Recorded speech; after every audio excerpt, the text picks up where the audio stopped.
नमस्कार बच्चों, आज मैं आपके सामने क्षितिज पाठ्य पुस्तक के गद्य खंड के लखनवी अंदाज पाठ को बताने जा रही हूँ, जो कि यशपाल जी द्वारा लिखा गया है। सबसे पहले मैं आपको यशपाल जी के बारे में बताना चाहूँगी। यशपाल जी हिंदी के प्रसिद्ध उपन्यासकार, कहानीकार एवं निबंधकार हैं। उनका जन्म 1903 में पंजाब के फिरोजपुर छावनी में हुआ था। यशपाल जी ने अपनी रचनाओं में आम आदमी की आर्थिक दुर्दशा, उसके जीवन की विडंबनाओं को अपनी कहानियों के माध्यम से प्रकट किया है। उनकी रचनाएं समाज में फैली विषमता व रूढ़ियों पर प्रहार करती हैं। उनकी प्रमुख कहानियां हैं पिंजरे की उड़ान, ज्ञान दान तर्क का तूफान, फूलों का कुत्ता आदि। यशपाल जी ने अपनी रचनाओं में सहज, सरल व आम बोलचाल की भाषा का प्रयोग किया है, जिसके कारण उनकी शैली वर्णनात्मक व चित्रात्मक है। उनकी मृत्यु वर्ष 1976 में हो गई थी। अब मैं आपको इस पाठ की रूपरेखा के बारे में बताना जा रही हूँ। इस पाठ में लेखक ने उस सामंती वर्ग की बनावटी जीवन शैली पर कटाक्ष किया है, जो वास्तविकता से बेखबर, कृत्रिम जीवन जीने में विश्वास करता है। ऐसा वर्ग सामान्य जनजीवन से कोसों दूर रहते हुए स्वयं को विशिष्ट श्रेणी का सदस्य मानता है। ऐसा नहीं है कि आज समाज में सामंती वर्ग या उस मानसिकता के व्यक्ति नहीं हैं। वे तो हर काल में रहते आए हैं। आज के समय में भी इस परजीवी संस्कृति अर्थात सामंती वर्ग की बनावटी शैली के वाहकों को समाज में देखा जा सकता है।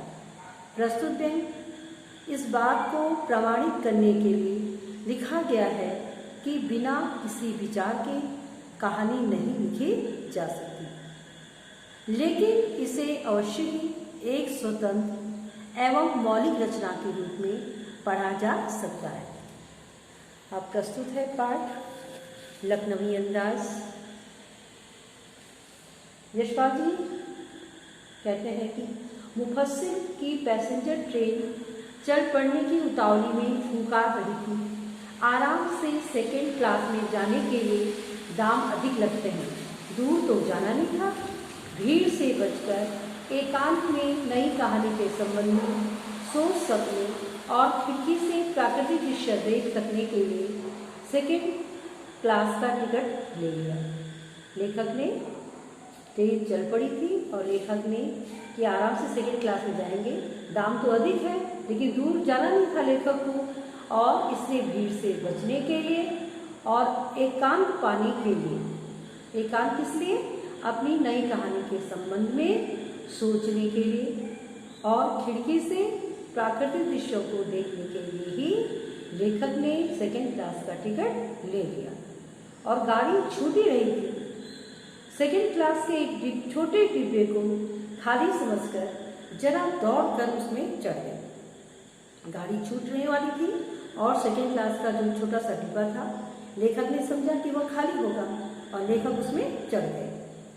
पर अनुमान के प्रतिकूल डिब्बा निर्जन नहीं था। निर्जन माने कि जिसमें कोई भी नहीं हो, बिना आदमी। लेकिन मेरा लेखक का अनुमान गलत था, वो प्रतिकूल निकल गया। डिब्बे में एक बर्थ पर लखनऊ की नवाबी नस्ल के एक सफेद पोश सज्जन बहुत सुविधा से पालथी मारे बैठे थे। सामने 2 ताजे चिकने खीरे तौलिए पर रखे थे। डिब्बे में हमारे सहसा कूद जाने से सज्जन की आंखों में एकांत चिंतन में विघ्न का असंतोष दिखाई दिया। सोचा हो सकता है यह भी कहानी के लिए सूझ की चिंता में हो या खीरे जैसी अपदार्थ वस्तु का शौक करते देखे जाने के संकोच में हो। लेखक क्या कह रहे हैं? लेखक कह रहे हैं कि जब वह डिब्बे में चढ़ी तो उन्हें सामने कौन दिखाई दिया? एक सीट पे, एक बर्थ पे लखनऊ के नवाब पालथी मारकर बैठे हुए थे और उनके सामने खीरे, एक तौले पर खीरे रखे हुए थे। लेकिन लेखक को डिब्बे में चढ़ते ही एहसास हुआ कि जैसे ही वह डिब्बे में चढ़े, उन सज्जन की आंखों में उनके एकांत चिंतन, मतलब कि वह अकेले नहीं है, और उनके आने के कारण जो विघ्न उन्हें उनके चेहरे पे दिखाई दिया। लेकिन फिर लेखक ने सोचा कि शायद यह भी कहानी के लिए किसी सूझ की चिंता में हो, या खीरे जैसी जो वस्तु है उसका शौक करते देखे जाने के संकेत में हो कि मैं चढ़ गया और मैंने इन्हें खीरे खाते हुए देख लिया। नवाब साहब ने संगति के लिए उत्साह नहीं दिखाया। हमने भी उनके सामने की बर्थ पर बैठकर आत्मसम्मान में आंखें चुरा ली। लेखक कहते हैं कि उनके डिब्बे में चढ़ जाने के बाद जो नवाब साहब बैठे हुए थे, उन्होंने उनके आने पर कोई भी उत्साह नहीं दिखाया। तो लेखक ने भी अपने जो आत्मसम्मान है, उनको भी ये लगा कि भी जब ये कोई उत्साह नहीं दिखा रहे हैं तो वह भी सामने की सीट पर बैठ गए और उन्होंने दूसरी तरफ देखने लगे। अब खाली बैठे कल्पना करते रहने की पुरानी आदत है। खाली बैठे बैठे कुछ न कुछ कल्पना करते रहना है, तो यह लेखक की आदत है। तो नवाब साहब की असुविधा और संकोच के कारण का अनुमान करने लगे। मतलब कुछ न कुछ वो सोच रहे थे, तो वो सोचने लगे कि ये नवाब साहब मेरे चढ़ने से उनको इतनी असुविधा और संकोच क्यों हुआ। नवाब साहब ने बिल्कुल अकेला यात्रा कर सकने के अनुमान में किफ़ायत के विचार से सेकंड क्लास का टिकट खरीद लिया हो, और अब गवारा न हो कि शहर का कोई सफ़ेद पोश उन्हें मंजिल दर्जे में सफ़र करता देखे। लेखक यह कहना चाह रहा है कि मेरे चढ़ने से शायद नवाब साहब को यह परेशानी हुई कि मैंने उन्हें इस दर्जे में सफ़र करते देख लिया है, या उन्होंने अकेले सफ़र का वक्त काटने के लिए ही खीरे खरीदे होंगे और अब यह सोच रहे होंगे कि किसी सफ़ेद पोश के सामने वह खीरा कैसे खाए, क्योंकि उन्हें अपनी नवाबी नज़ाकत जो दिखानी है। हम कन्खों से नवाब साहब की ओर देख रहे थे। नवाब साहब कुछ देर गाड़ी की खिड़की से बाहर देखकर स्थिति पर गौर करते रहे। लेखक चुपके चुपके से कन्खों से नवाब साहब के हर क्रियाकलाप को देख रहे थे, और नवाब साहब कुछ देर तक तो खिड़की से बाहर देख करके वहाँ की स्थिति का जायजा लेते रहे। नवाब साहब ने सहसा हमें संबोधित किया, लेकिन अचानक ही उनको आधा वर्ष जनाब खीरे का शौक फरमाएंगे। आखिर में नवाब साहब ने अपनी चुप्पी तोड़ी और उनसे जो है सलाम किया, आधा वर्ष बोला और कहा कि खीरे का शौक फरमाएंगे। नवाब साहब का जो सहसा भाव परिवर्तन अच्छा नहीं लगा, क्योंकि लेखक अभी तो इसी सोच विचार में था कि मेरे आने से इनको परेशानी हो रही है, मेरे आने से इनके एकांत में विघ्न पैदा हो गया है। तो उन्होंने अचानक जो नवाब साहब का यह परिवर्तन देखा तो उन्हें अच्छा नहीं लगा और भाप लिया कि आप शराफत का गुमान बनाए रखने के लिए हमें भी मामूली लोगों की हरकत में लथे लेना चाहते हैं। और उन्होंने सोच लिया क्या यह मुझे क्या समझ रहे हैं कि जैसे सभी सामान्य लोगों के साथ व्यवहार करते हैं, यह मुझे उसी तरह से व्यवहार कर रहे हैं।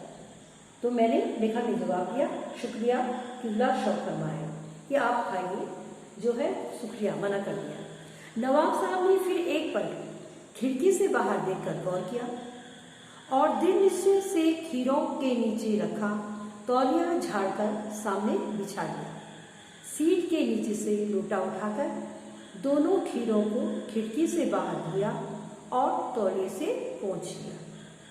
जेब से चाकू निकाला, दोनों खीरों के सिर काटे और उन्हें गोदकर झाग निकाला। फिर खीरों को बहुत एहतियात से छीलकर फाकों को करीने से तौले पर सजाते गए। अब लेखक आगे का वर्णन करते हुए कहते हैं कि नवाब साहब ने उनको पूछने के बाद, खीरा खाने के लिए पूछने के बाद एक पल फिर खिड़की से बाहर देखा और फिर खीरों के नीचे जो तौलिया रखा था उसको झाड़ करके सामने बिछाया और उसके नीचे से क्या लिया, एक लोटा उठाया और दोनों खीरों को वह खिड़की के बाहर धोने लगे। और खीरे धोने के बाद उन्होंने क्या किया, तौलिए से फिर उसे पोंछा और जेब से चाकू निकालने के बाद उन्होंने उसके खीरों के सिरों को काटकर उसमें से झाग निकाला और फिर बहुत ही सावधानी से छीलकर खीरे के उन फाकों को तौलिए पर सजाने लगे। अब लेखक आगे लखनऊ स्टेशन पर खीरा बेचने वाले खीरे के इस्तेमाल का तरीका जानते हैं। लेखक ऐसा क्यों कह रहा है? इसलिए कह रहा है कि जब भी कोई ग्राहक लखनऊ स्टेशन पर खीरा बेचने वालों के पास खीरा खरीदने के लिए जाते हैं तो ग्राहक के लिए जीरा मिला नमक और किसी भी लाल मिर्च की पुड़िया भी वो खीरे वाले हाजिर कर देते हैं। इसलिए लेखक कह रहा है कि खीरा बेचने वाले खीरे के इस्तेमाल का तरीका भी जानते हैं। नवाब साहब ने बहुत करीने से खीरे की फाकों पर जीरा मिला नमक और लाल मिर्च की सूखी भुरक दी। उनकी प्रत्येक भाव भंगिमा और जबड़ों के स्फुरण से स्पष्ट था कि उस प्रक्रिया में उनका मुंह खीरे के रसास्वादन की कल्पना से प्लावित हो रहा था। अब लेखक आगे कह रहे हैं कि नवाब साहब ने जो करीने से तौले के ऊपर खीरे की फाकों को सजाया था उसके ऊपर जीरा मिला नमक और लाल मिर्च का पाउडर उसके ऊपर छिड़का और वह जब ये कार्य कर रहे थे तो उनकी भाव भंगिमा, उनकी जो भाव भंगिमा थी, उनका जो क्रियाकलाप था वह स्पष्ट दिखाई दे रहा था कि उनके मुख में उस खीरे के रस के स्वादन की कल्पना से उनका क्या है, पूरा मुंह जो है उसके रस से विभूत हो रहा था। वह उस रस में डूबे जा रहे थे उसके खाने की कल्पना मात्र से ही। अब कनखियों से कौन देख रहा था? लेखक कनखियों से देखकर सोच रहे थे कि मियाँ रईस बनते हैं, लेकिन लोगों की नजरों से बच सकने के ख्याल में अपनी असलियत पर उतर आए हैं।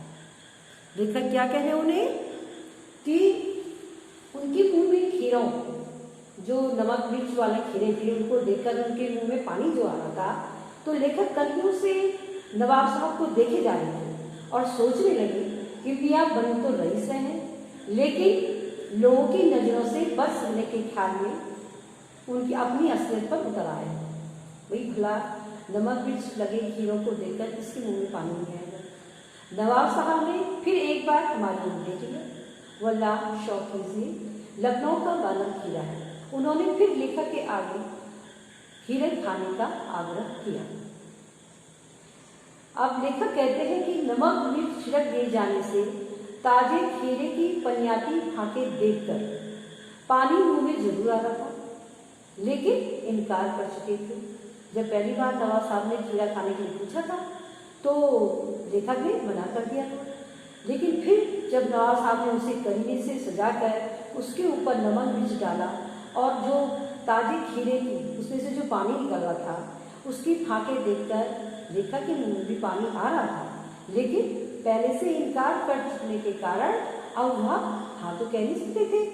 इसलिए आत्मसम्मान निभाना ही उचित समझा और उत्तर दिया, शुक्रिया, इस वक्त तलब महसूस नहीं हो रही, मेरा भी जरा कमजोर है, किबला शौक फरमाए।